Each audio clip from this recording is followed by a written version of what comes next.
Yo, what's good, ladies and gentlemen? It's your boy Dave. I'm back in the flesh for another legendary video. Appreciate you guys coming through and showing your love and support. Don't forget to smash that like button, subscribe, hit that notification bell. More importantly, for this live stream video, don't forget to share this content if you're a fan of professional wrestling or if you know someone who loves professional wrestling. It's always appreciated with much gratitude if you guys show your love and support and share the content, and let's chop it up and talk professional wrestling. All my platforms are officially open this following evening as we're live on Twitch, Facebook, Twitter, and as well as YouTube. For my people that's coming over from Twitter, feel free to hit my profile, switch over to my YouTube if you want your comments to be displayed for tonight's showcase on tonight's live stream. More importantly, I appreciate you guys. Much gratitude. Hit the like button so we get the algorithm running smoothly as well with this actual video. More importantly, you guys are always appreciated for you coming through for tonight's actual show. But let's go ahead and get into the nitty-gritty. Everything so saucy for tonight. As tonight they were live over in Champaign, Illinois at the State Farm Center over there, getting ready, things all ready, getting ready for All Out after the heels of everything that had transpired at All In. All In was a great show. We had so many great showcase when it came to everything that was on display. More importantly, everything was looking red hot as we continue to steamroll, getting ready for some more pay-per-view action as we end up having Ricochet making his debut and tonight for AEW Dynamite. Also, we had an AEW pillar returning back to AEW's programming, maybe teasing a new stable as we had Jon Moxley making his official return when it came to AEW's programming and pretty much having a cryptic message for what he was feeling, and also letting people know that it's no longer Tony's show, for whatever that may be. As well, in tonight's showcase, we end up having singles action as we had Jamie Hayter. She took on Harley Cameron after things broke down at All In with Saraya and her family. Now we're going to see that standing feud most likely be picking up when we go towards All Out. As well, on tonight's show, we ended up having Mariah May. She kind of gave us a little teaser of something that she was keeping things not PG, but more so keeping things a little bit more sexual, being out there in the lingerie, but it still kept us focused on seeing how things were going to be progress after she had defeated Toni Storm. But I appreciate you guys coming through, and more importantly, we also had a dressman from Bryan Danielson, pretty much addressing his future when it comes to AEW, where he stands with the World Heavyweight Championship, as now this is a new accomplishment of him being the new AEW World Heavyweight Champion. But more importantly, I see we guys got you guys coming through right now. It's most lucky appreciated. I see so far we got on X, we got a total of 7 people. Feel free to hit that like and pretty much share the content if you have people who are in the community of the internet wrestling community who love wrestling, and also hit the like button to keep things flowing. For my people over on Twitch, it's always appreciated. Don't forget to hit the like button as well. Share the content. And more importantly, sit back, buckle up, and let's go ahead and get to the nitty-gritty. Everything was saucy about this show. The show was really good when it came to everything that had transpired for tonight. But more importantly, I appreciate you guys coming through. You guys are coming out your way for this evening. I'd like to know how you guys' actual Wednesday night is coming along. How's your week slowly progressing? Is everything running smoothly? Are you guys having new adventures, celebrations, birthdays, anything that's going on throughout your actual week? I would love to give a shout out to you guys. If you're over on X, once again, feel free to switch over to the YouTube if you want your comments to be displayed, if you're trying to kind of say back and forth. Or it may come to a delay if you conversate and hit a conversation or a comment directly. I will get back to you. Of course, I will get back to all my comments on all my platforms and go back and forth and talk about professional wrestling. The show started off red hot when we end up having things breaking down with a familiar return when we end up having no other than Jon Moxley returning. He made his direct way out, of course, with that familiar guitar rip. Things started off smooth as you possibly can get when it came to Moxley. Moxley pretty much addresses so many different things. He had a little familiar, little cryptic thing that he was more so thinking about. And things really was looking real good when it came to him making his actual return. It was kind of great to see Jon Moxley making his return, coming back with a New Japan Pro Wrestling theme song. More importantly, it felt like a more of a serious note. No ties to anybody whatsoever. Pretty much he was into his own tonight. And it was great for him to address certain situations, being more poised and being serious when it came to everything that initially broke down, including him addressing his future. He wasn't talking about nothing about the BBC, the Blackpool Combat Club. He was into his own. He addressed so many situations, and he called out the challenge Darby Allin and talked about and he trusts him that he's not going to be hard to find when it comes to situation. One point he says it's going to take some time for everyone to wrap their brains around this, but he wants to start right now. And he tells Tony this isn't his company anymore. And before leaving ringside, he heads directly to the back. The situation is going to be really good when it comes to Jon Moxley. You know you're not going to be disappointed. More importantly, he continues to be intriguing every single time he's on our television screen. It's going to be interesting to see how this match actually becomes more of a twist of being more hardcore, something that's highly invested. More importantly, it's going to be intriguing to see how they continue to develop things and continue to keep us interested. And it's going to be eye-popping. I will most likely be investing into this match because one is going to be bloody, it's going to be battering, and more importantly, something's going to be left, not even a kitchen sink when they go to brawl. I don't know if it's going to be a traditional match or it's going to be just a straight fight. But he shot a shot directly for Darby Allin. It's going to be interesting 100%. Darby Allin is one of our pillars when it comes to AEW. More importantly, he continues to keep us invested. And I enjoy everything about what he continues to do for us when it comes to each and every single week. Appreciate you guys coming through. I see we got a total of 11 over on X. Feel free to hit the like button. Keep the algorithm more smoothly.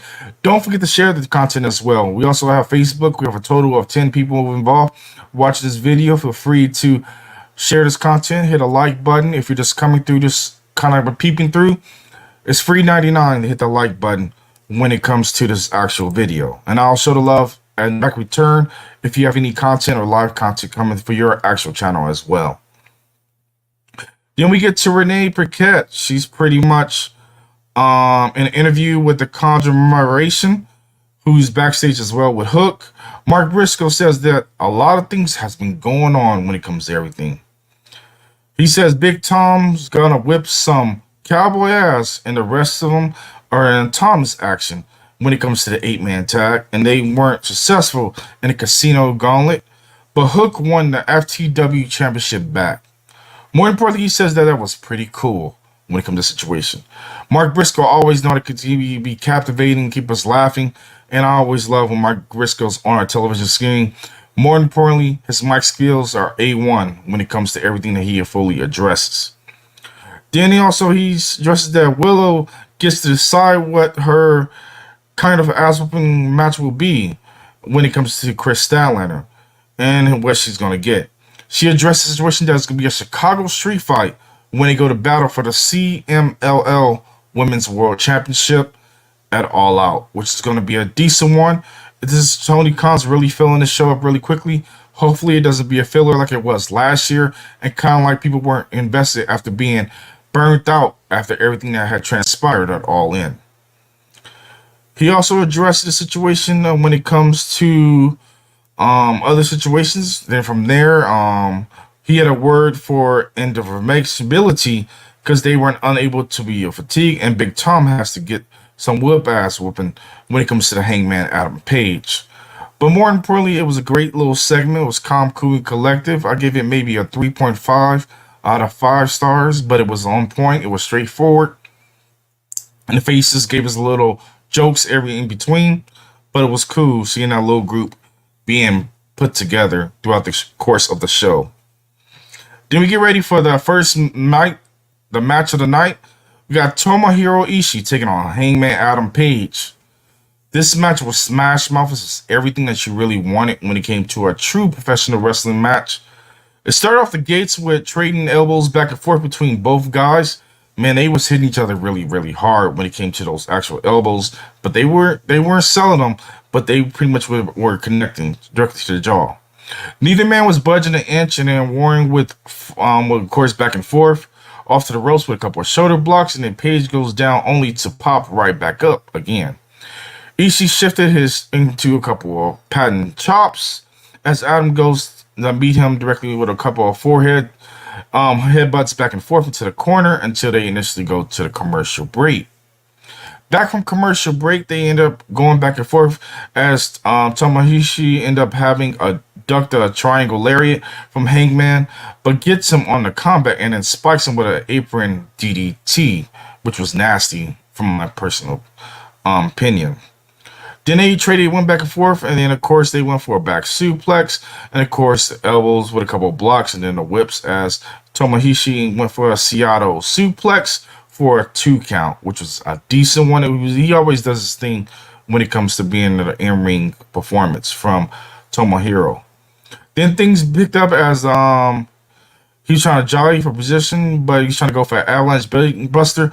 But Hangman kicks out, but both men goes down, and then they go for another commercial break. They had a lot of commercial breaks to kind of span everything out in this match, but the fans were invested when it came to the overall presentation of this match. I'm loving Hangman and Adam Page continue to be on this hill run, and it was calm, cool, and collective the way how he continued to be pressuring when it came to everything in this match. But Tomohiro was somebody you don't want to sleep on, and he gave him his money's worth when it came to this match. They came back from the commercial break. They went back and forth with a couple of ducks and then a dodging, and then Page got a suplex with a jumping dead eye, and then hit that lovely lariat, and Page kicked out at a 2 count as things continue to progress from there. Then Hangman comes for their combat and then presses his attack and goes from there as he was able to connect with the buckshot lariat to secure the victory for a 1, 2, 3, and things broke down from there. Afterwards, things really picked up where things really got heated after this actual match. We had Swerve Strickland come out. Of course, he was there with Prince Nana doing his thing as usual. Swerve, and he drives, keeping us invested. More importantly, the fans were still invested.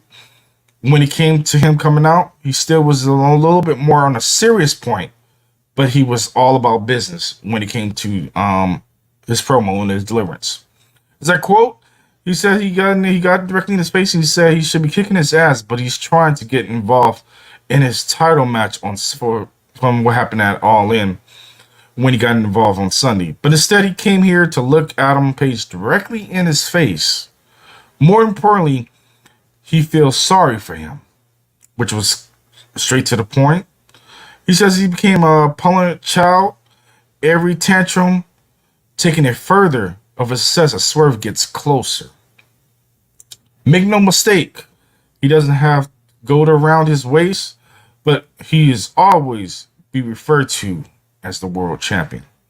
This is always going to be Swerve's house. More importantly, in regards to everything, Hangman failed at every single turn in every situation.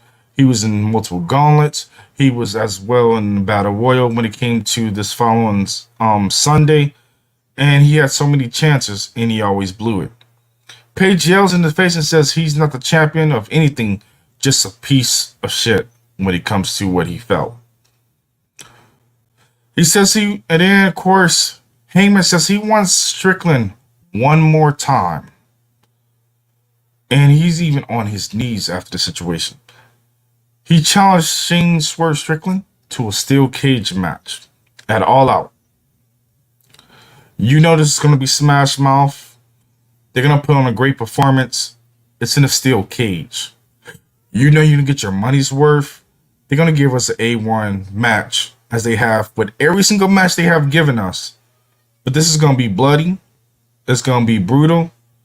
More importantly, the fans are going to be on these seats or standing up the whole entire time with the steel cage match. You know, they had to put some kind of great showcase for that show because the fans would have probably just skipped past the pay-per-view. But since they added this actual steel cage match, I most likely will tune in to see how things continue to transpire throughout the course when it comes to AEW, and as well as what they will be doing with the steel cage match. Swerve Strickland afterwards pointed out that he parked in, and then of course the situation after he of course gotten more into the details, got a little bit personal when it came to Swerve Strickland. He talked about a time when that he went to Hangman's house and that he didn't know about. More importantly, he parked out in front, waited until he saw Adam escorting his pregnant wife down the stairs, including the bags, packed to drive to the hospital for the birth of his second child. That's when he realized that the man that Hangman is supposed to be, when he realized that he didn't want to focus on Hangman. More importantly, but on the world title, being the best in the world is more important. And that's what he did. Page lost his focus when Shane challenged him to show the world what the cowboy shit is all about. More importantly, when it came to the situation, and went up in flames when they went to battle the first two times. But he says so on this Saturday, when it comes to it, what kind of man is going to show is to what he gonna be for his kids and who he is. Pretty much that sealed that deal when it came to that segment. I enjoyed every single minute of everything that they had to say from both competitors. More importantly, I want to see more of what's going to happen, and I'm most likely going to be intrigued because this is all bad blood. This is going to be something that they're going to beat the hell out of each other 100%. Then they go into commercial break, and then we get ready for the next contest of the night. It's Harley Cameron of the Outcasts taking on Jamie Hayter in her actual return to AEW Dynamite. This was a quick fashion match, nothing to miss. It was a squash match, straightforward. Hayter started off with the windmill of violence, and then Cameron hits a couple of directions. A jawbreaker gets Harley some breathing room after she was able to counter the situation. She slips out into a lawn dart. She kicks with a boot and connects.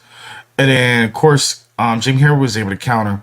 And then she rolls Cameron to the floor with a trifecta of hay breakers. And then, of course, she goes for the Haterade for Sil to deal with that clothesline after she felt it was personal when it came to the situation, when it came to Saraya. And she wanted to make an important message and wanted to leave an imprint when they go to battle at All Out in Chicago. Renee Paquette, she's backstage with the Learning Tree and Roderick Strong. I'm not sure what they're still doing with the Learning Tree. Big Bill is getting a big face pop. I might see him turning the flip and turning the page and becoming a true face when it comes to that group. Chris Jericho needs to find a new life when it comes to everything that's going on. It's not growing on me. They need to disband it and Chris Jericho do something else. He's a true legend in his business, but this actual gimmick isn't working out. When it comes to Roderick Strong, I feel like I'm feeling highly disappointed with him in the direction they're going with the Undisputed Kingdom. I feel like it's mid as best. They're flatline with no direction, and they're just smashing them into multiple man matches, 8-man, 6-man, whatever it may be. They're mixing them all up all over the place. And of course, Big Warlow's missing when it comes to everything that's actually going on AEW programming. But pretty much when it came there, this actual interview, Chris Jericho takes credit for Hook's victory on Sunday and says that he really is proud of him. More importantly, Roddy says that he hasn't had to see eye to eye, but it's a huge honor for him to be a part of a Jericho Vortex. More importantly, for everyone, for one night only. And he needs Chris' help to get Kyle O'Reilly away from Orange Cassidy. Jericho reminds Orange that he owes him several thousands of dollars for that jacket he destroyed in that actual battle they had so long ago. He's still thinking about that when they had that Orange Mimosa brawl out, and Orange Cassidy ended up destroying that actual jacket. But he still brought that up and said that was a price to pay. That was so long ago when he was in the JSS, and that was so long ago. But we shall see how things continue to be in permission when it comes to that actual match. But more importantly, it was just mid at best. I wasn't invested into this promo, but it was okay for what it was. MJF, he makes his entrance, of course. The crowd is booing him. He throws his gum at the crowd as usual, being a prick, being a jerk to whoever he sees fit when it comes to everything that has been going on with him in the long run. Of course, he's feel some kind of way when it comes to everything that had happened this following Sunday after he lost the AEW International Championship to Will Ospreay, which had a great entrance, 100%. I love that Assassin's Creed prelude, and then pretty much did the whole promotion for it. I know Will Ospreay talked about it over this week that he did talk to some of the head creators that were thinking maybe they may add him as an actual DLC down the line, which would be kind of cool to see Will Ospreay actually in Assassin's Creed. I know he's a big time fan of that actual game, and he's played multiple of games as well. MJF says he's in a tremendous amount of pain, and he has a splitting headache. So he's going to be politely warn us that if we don't pipe it down and keep it down, he hoped the guardrail and beats the holy hell out of each and every one in the arena. He says he lost his ring and his championship. More importantly, he has a herniated disc in his spine. And he says, where are we? He denounces the American citizenship. He says he's no longer be associated with this garbage country. Not only that, he says he's only places that matters to him, the magical place in the world. Plainview, Long Island, New York. Of course, the crowd give a red hot boo to him and pretty much disagree when it came to that situation. He calls Will Ospreay out and claims that he cheated and that this is over by a long shot when it came to everything that had happened. Ospreay should keep his head on a swivel because one day Will is going to be so close to the world title, he will cut him right off at the knees. More importantly, with a smile on his face when that situation happens. You can guarantee MJF is devious like that. Last but not least, the scum on the earth, a child he tried to help, Daniel Garcia. He calls him a bum. He says he shows his face ever again, he's going to end his life. Then out the blue, Daniel Garcia comes out from the crowd and he attacks him from behind. He puts the beating on him. He beats him down. Garcia goes for a power jar before locking look into the corner and then dragging MJF carcass over and set him up for the top ropes. Security hits the ring, and of course, the Red Death cleared them all out. Of course, everything got broken down. And then, of course, he chokes MJF after trying to come back in. And he chokes him in the corner. A lot of back and forth. The fans are saying let them fight, and the more everything continued to be progress.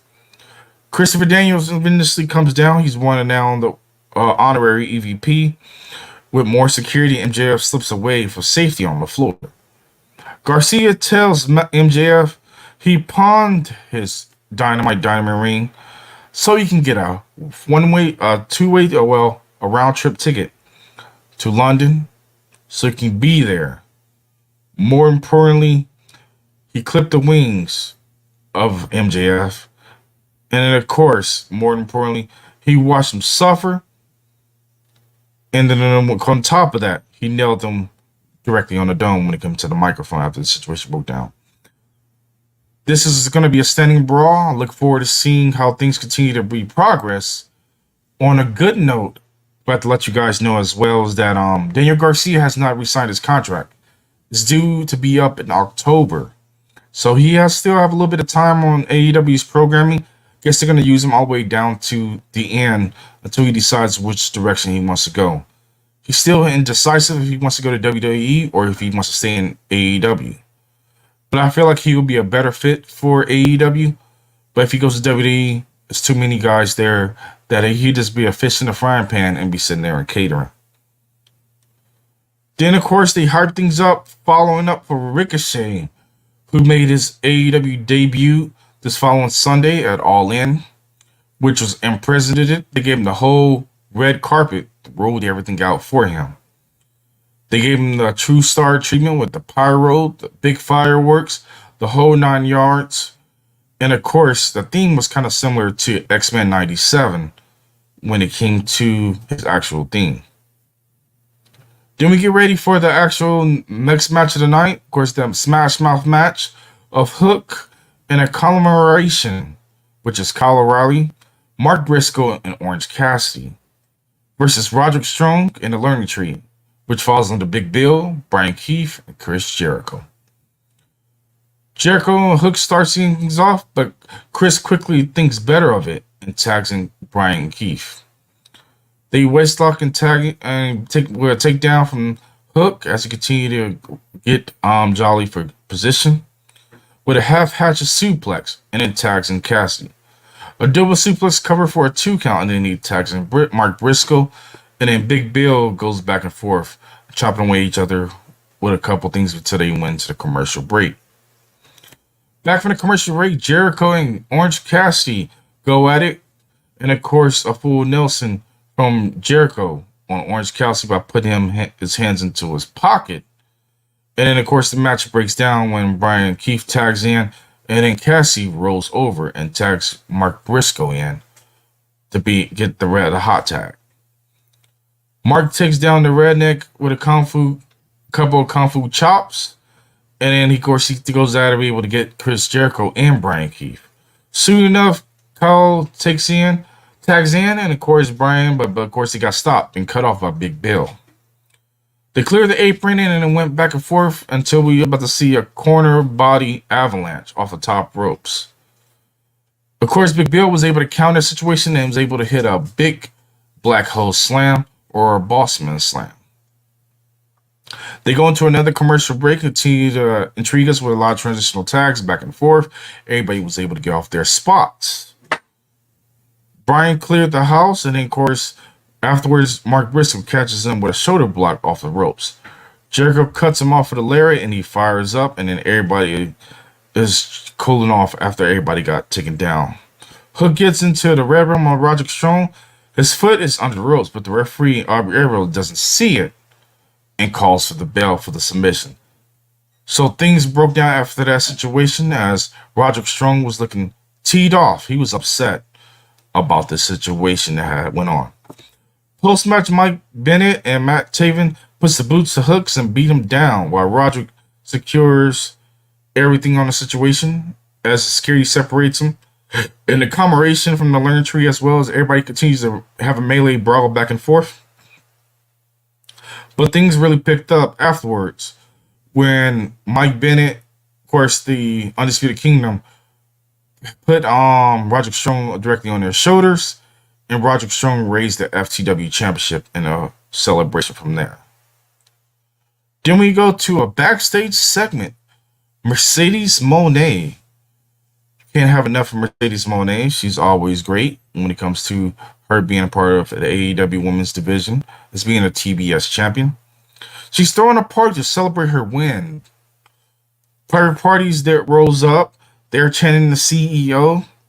And they congratulate her and they put her over as a fighting champion and toast to her. Isaiah Cassidy compliments her outfit and Camille pushes him away as Okada rolls up. You know, when Okada's there, he's a big fan of the CEO. Monet asks him how to say bye bitch in Japanese. He whispers Sanara bitches in her ear, which is kind of funny. Which she repeats for a private party and sends it to the break, which is kind of funny. Then we come back to commercial break. Tony Schiavone's in the stage and he introduces Mariah May on her championship celebration. She takes the mic from him and introduces herself as the new AEW Women's World Champion.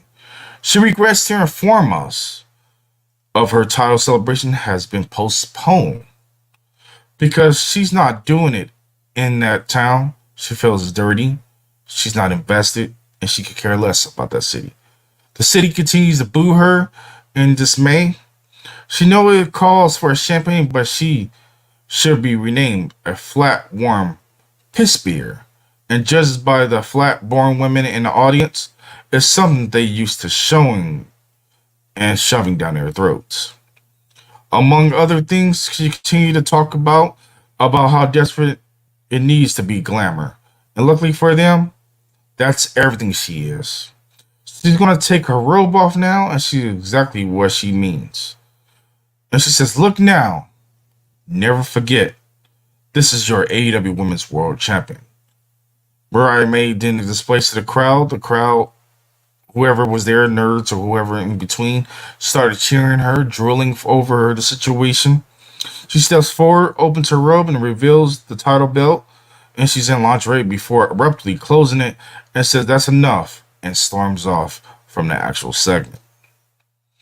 Then we get a promo from Sunday from the Young Veterans being interrupted by the Young Bucks trying to smooth over them when it comes to the situation. Zach Gibson says that he is not like any of those dweebs and that he's here to stay in AEW. And they will be coming for the tag team championship. The Grizzly Vet said tonight the circumstances are going to be red hot and they are serious about wanting that gold. Then they end up going to a commercial break. It was a quick little prelude. It was all right for what it was. It was not too bad, not too shabby, from my own personal opinion. They come back from a commercial break. We got Konosuke Takeshita, who's a participant in the G1 Classic, did a phenomenal job when it came to the tournament. As well, I believe this weekend he's going to be in a great match as he will be taking on somebody that we never thought that we would see him take on in the Japanese or New Japan Pro Wrestling. I believe he's taking on Zack Sabre Jr., which is going to be a really great one when it comes to that match. I look forward to seeing that match this following weekend. Then, of course, we got Kyle Fletcher versus Ricochet. That's the next match coming on to everything that's going on. This match was a lot of back and forth. Ricochet was showing off, doing a whole lot of his high spots and his move everything. They squared up with each other, shoving each other. Then they started off with the collar elbow transitional tags, back and forth with the chain wrestling. Fletcher went in, goes with a slide headlock and then a shoulder block. He keeps up with a leapfrog and then a back head spring. And then he hits with a dropkick to the floor to Kyle Fletcher. Ricochet goes off the ropes and then hit a hairspring fake out after Fletcher moves out the way from the dive. Then he cuts him off with a big slap and then a leg lariat as Kyle Fletcher passes him on the floor and dives directly on him. I mean, he went forward. They went to the final commercial break as Fletcher is in a half Nelson face buster and covers for a 2 count for a kick out. They jolly for position back and forth on the apron and then, of course, went back and forth after a springboard lariat, but it was ducked. And then, of course, they went back with a couple of kicks and a body blows back and forth. Ricochet's in control, keeping us calm, cool, collective and everything. He hits a whip reverse into a head spring elbow, which connected. He shoulder blocks him to the corner and then springboards up and over into an enziguri, which connects. He goes for another light suplex and then rolls through with a corkscrew suplex, leading up to a starting press. Covers for a 2 count, which kicks out from there. He strikes him directly into the ropes, and then, of course, he continued to jolly with a couple moves back and forth and keeping us impressed with a suicide dive. Ricochet goes off to a couple of boots and then corner kicks Sheer into a brain buster. Then, of course, Kyle Fletcher was looking for a power driver, but Ricochet lands on his feet when he was trying to go for the power driver with a counter. He elbows him with a pump kick and then goes for a Death Valley driver for a 2 count with a vertical which connects. Ricochet was able to pick up the victory by hitting the vertical once again and was able to secure the victory with the 1-2-3. Post-match, Will Ospreay makes his entrance to check out his old friend and his old rivalry, which they had a great, phenomenal past matches. Highly recommend for you guys to check it out on YouTube or any of your media outlets of Will Ospreay versus Ricochet. They had some tremendous matches in their past. He lays the International Championship in his feet and gets on the mic. Before he gets a chance to do so, Pac interrupts from behind and hits a poison Frankensteiner from behind, lays Will Ospreay out. He grabs the mic and warns Will Ospreay and telling him not to forget about the bastard. And as for Ricochet, he welcomes him to AEW. He tells him that get in the back of the line because this one belongs to him. Jon Moxley is walking backstage in the ring. Of course, they switch over things to the backstage. The cameras pan to Jon Moxley's walking in the arena. And of course, he warns him of an interview by telling him that he is not casting pearls, but swine. He grabs the guy and he asks him to know what can you use around here. And then, of course, he's looking confused and kind of confused on the situation. Marina Shafir shows up and blasts him with a kick. And, of course, knocks the other guy out as well, who was sitting there minding his own business. Security tries to intervene. He gets taken out with a sweeping armbar. And, of course, they shove the cameraman down. So this is like it's going to be a new group. This may be the tease of Shane McMahon coming to AEW, as this may be his new group of people that's going to be aligned with him. And it's going to be interesting to see how this may unfold with this new group. The American Dragon, Bryan Danielson, comes down, makes his final entrance. In his first entrance, after everything had previously had concluded with AEW Dynamite, this is going to be his first one. Before things pick up for All Out. He gets in the ring, he gets on the mic. He's looking good with the championship around his waist. He says after trying and failing and trying and failing again, finally Bryan Danielson is the AEW World Champion in front of 50,000 people in Wembley Stadium. More importantly, he says his family was in the front row, which was a great accomplishment. When they got back, and his daughter told him that this was the best day of her life. Even before she said that, he knew it was going to be great, not only with his peers congratulating him, but he knew that his favorite moment was that with his family and his career. But then when he got to the press conference, he was asked about what's next, more importantly. His contract expired on August 1st, and he's going to need neck surgery sooner rather than later when it comes to the situation because he's banged up. And his family is ready for him to come home and just go ahead and suit out retirement. He had a lot to think about since Sunday, and when he first got into AEW, one thing that set to mind, he wanted to say thank you to the people. When he started at this place, and he says the building tonight, is probably agree that AEW is awesome when it comes to the situation they are. He has loved professional wrestling, more importantly, his whole entire life.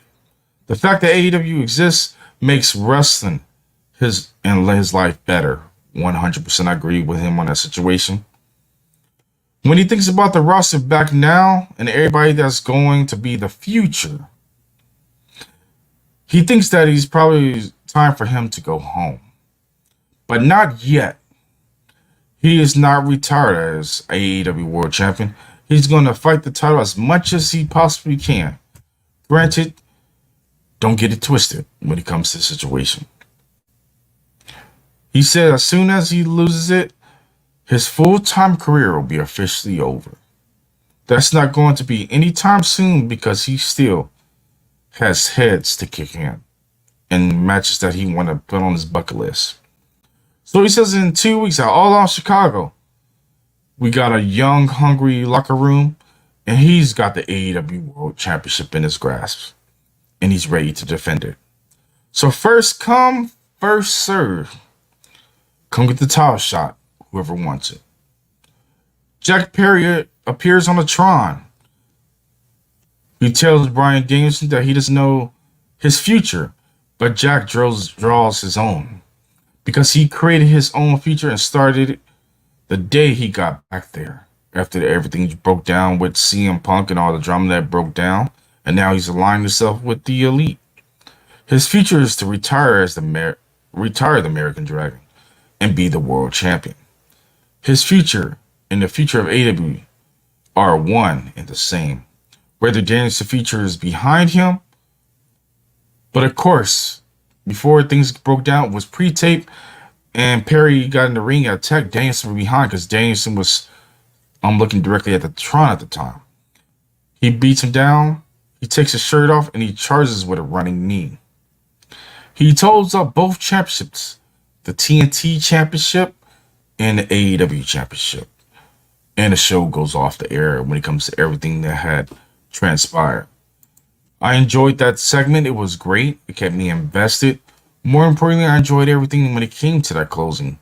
When it came to AEW's Dynamite tonight.